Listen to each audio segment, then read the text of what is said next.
Olha, vai ter festa em Olinda, livros contando histórias, pra guardar na memória, a Fliporto que vem a portar em Olinda. Recebam com uma salva de palmas a palestrante dessa noite, Eva Schloss. Convidamos também Moacyr Scliar.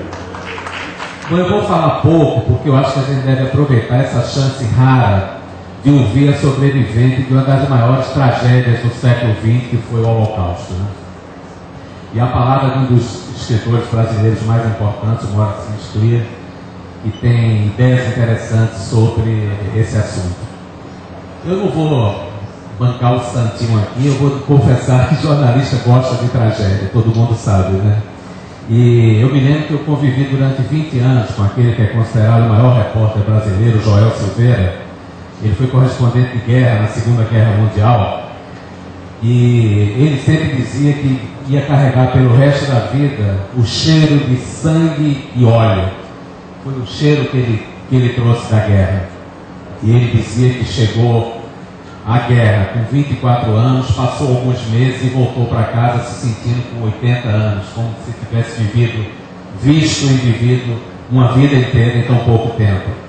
Mas o Joel dizia que, brincalhão como ele era, ele dizia: eu adoro uma guerra, a gente não quer que tragédias aconteçam, mas já que acontece, os jornalistas dão $1 milhão para falar. O Joel brincava, dizia: se me derem um passaporte, $500, eu viajo hoje de tarde para o Iraque para cobrir a guerra lá.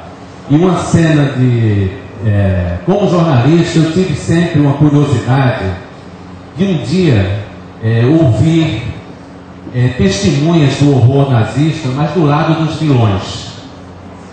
E essa curiosidade foi atiçada depois que eu tive a chance rara, né, de entrevistar um promotor britânico que julgou, que pediu a condenação dos criminosos nazistas no tribunal de Nuremberg. Chamava-se Holocausto, era um homem de quase 2 metros de altura. A gente entrevistou, eu me lembro que ele disse uma coisa que me marcou muito. Ele disse: olha, se você... Ele obviamente encarou todos os criminosos nazistas, né, os grandes criminosos foram condenados à forca em Nuremberg, e ele disse a certa altura da entrevista: se você entrasse no ônibus, todos eles estivessem dentro do ônibus, você não olharia de novo para nenhum deles, porque nenhum deles chamaria a atenção. Ele confirmou aquela teoria da banalidade do mal, né? E a gente às vezes faz aquela coisa de cinema, de filme de Hollywood, que os carrascos nazistas são monstros sanguinários que avançam. Ele disse que não. Essa impressão foi mais forte, mais íntima, que ele trouxe ao tribunal de Nuremberg. E agora, nem faz tanto tempo, eu tive a chance de entrevistar finalmente 2 pessoas do time dos vilões, vamos dizer assim. Um foi um homem que vive um drama inacreditável até hoje. Ele é filho de um dos maiores criminosos nazistas, o Hans Frank. Em última instância, o Hans Frank, o pai do Nicholas Frank, foi responsável pelo que acontecia e pelo que aconteceu aos prisioneiros de Auschwitz. Entre eles, nós temos aqui uma sobrevivente. E o filho de Hans Frank, Nicholas Frank, ele é um personagem fascinante porque ele é uma exceção. Ele até hoje provoca um incômodo na Alemanha ao dizer aos alemães que não adianta a Alemanha tentar comparar o Holocausto com outros crimes, porque o Holocausto é um crime tipicamente alemão e não existe nada igual. E ele publicou um livro sobre esse assunto, é um livro em que ele declara guerra ao pai. Até hoje ele diz que o motivo da vida dele é destruir a memória do pai. Então ele é um personagem jornalisticamente fascinante, né? E ele toca num tema delicado e complexo, que é o da culpa coletiva, o conceito da culpa coletiva dos alemães. E eu me lembro que no meio da entrevista, uma cena que me chamou a atenção é que ele foi lá dentro, trouxe uma caixa de fotografias, abriu a caixa e tinha fotos do pai dele com Hitler, a foto do pai dele no tribunal de Nuremberg. E a gente tem sempre aquela sensação de: meu Deus, já aconteceu tanto horror, tanta coisa para terminar numa caixa de velhas fotografias. Ele diz que não, né? Aquilo não deveria acabar apenas com a caixa de velhas fotografias, tanto é que ele resolveu fazer essa campanha pública até hoje contra o pai. Então, como filho, ele se sentiu na obrigação de denunciar. Como jornalista, eu me sinto na obrigação de ouvi-lo, né? E como vítima da intolerância, a nossa convidada de hoje se sentiu na obrigação de contar o que ela viveu num livro que eu recomendo a todos, que é uma leitura fascinante. Eu li numa noite assim. Então essa tarefa de construção da memória é interminável, né? Isso vai durar as próximas gerações. E eu, como jornalista, tenho uma fascinação por isso, que eu acho que não existe assunto esgotado. Então, eu vou fazer uma pergunta bem direta. A senhora perdoa? It's an easy question. No, I don't forgive. Not at all. Those people were not how you expect a human being to act. I have no hatred against the German people in general now. I've been to Germany. I've just come back from Germany. And a young man came to me and asked me, he was 19 years old, he said to me, "Do you hate me?"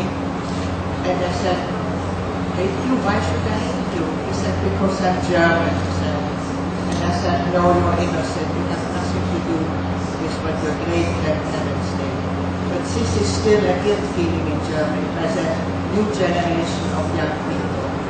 The Germans entered Austria. Life in Austria started to change immediately.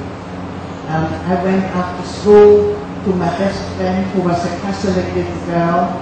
When the mother saw me, she slammed the door in my face and said, "We don't want to see you here anymore in our house."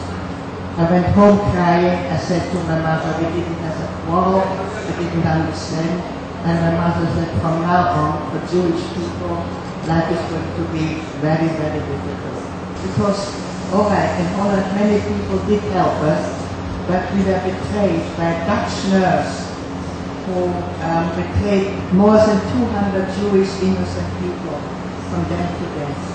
So I didn't know anymore who to trust or who not to trust. But when I wrote my book in 1986, I was still very bitter. Like Nicholas Frank said, he thinks of his father every day. I think of my father every day and of my brother, who was 17 years old when he was murdered by the Nazis. So for many, many years I was full of hatred. But now I never get over my loss. But I have accepted it now, my own suffering I got over. And my opinion is now there are very bad people in this world, but as well many, many more wonderful people.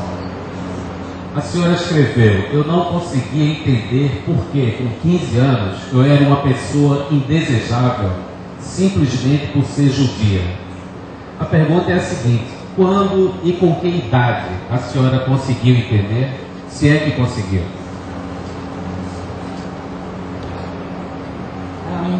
No, this is a question I ask myself all the time. Why are the Jewish people persecuted through the centuries?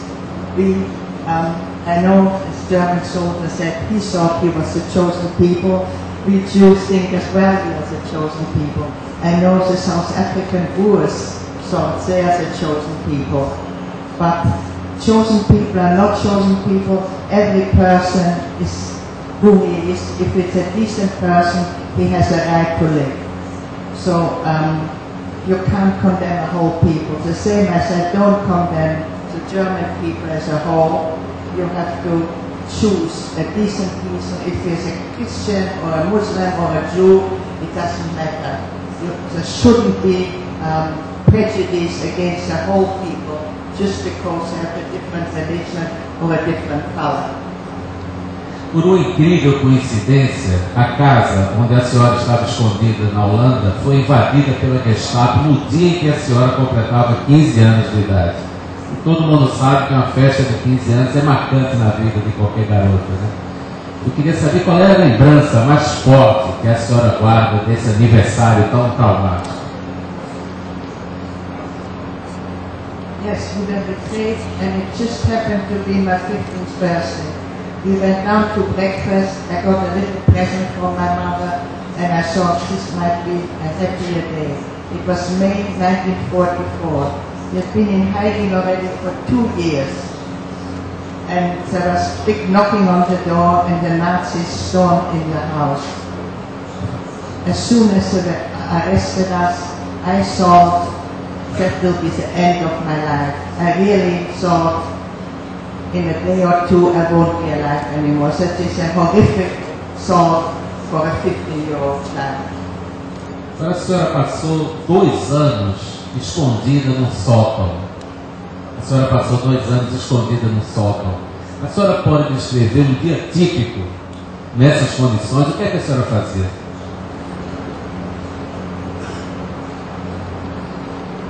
I think most of you have read the diary of Anna Frank.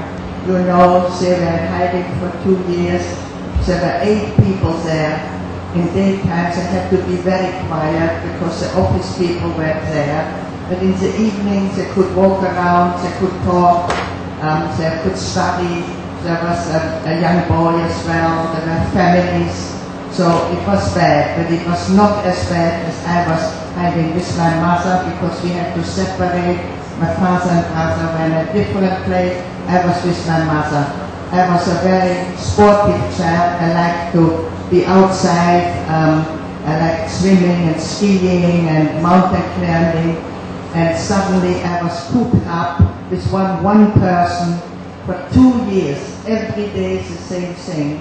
Be quiet the whole day. I didn't like reading at the time, so it was extremely boring.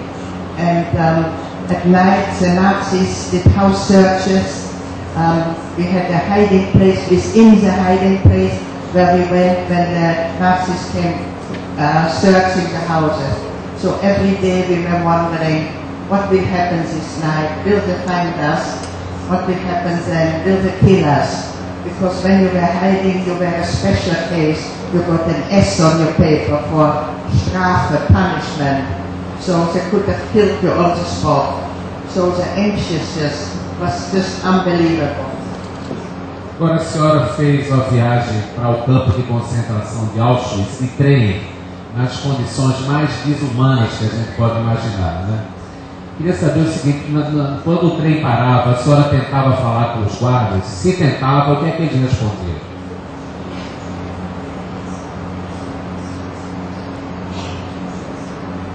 We were transported like animals, not like human beings. So as soon somebody spoke to the Nazis when they opened the door to throwing food like you would feel lions in a cage. There was a pregnant woman in our turn who was giving birth. We asked for help. He said, "You Jew pigs, you don't need any help. You just die. You'll be killed anyway." There was no sympathy, no feelings of any of those people, ever. Foi o que aconteceu com essa mulher grávida? The baby died, of course, and the woman was selected at arrival in Auschwitz, and she was gassed. A senhora, uma das primeiras coisas que aconteceram com a senhora na chegada ao campo foi a tatuagem. A senhora ainda tem a tatuagem no braço? Yes, it is something which will stay for me forever. There were some people after the war who had it removed, but it cost money and it needed a skin graft, so we never were able to do that. And now it is proof, because unfortunately there are still people, even now, who deny that the Holocaust ever happened. So if ever somebody would confront me, I would put my number under his nose. A senhora pode mostrar? Se incomodaria de mostrar? Qual é o número? It's A5272. A senhora diz no livro que tinha inveja das mulheres que desmaiavam no campo de concentração porque, suas palavras, a inconsciência teria sido um grande alívio. Em que momento a senhora achou que preferia estar morta? Well, this was really the reason, one of the reasons that I did survive, that I wanted to live. I realized that life had so much to offer. We had a wonderful family relationship in Austria with a big extended family, and I really wanted to experience that as well. So I wanted to live. this was really which gave me the hope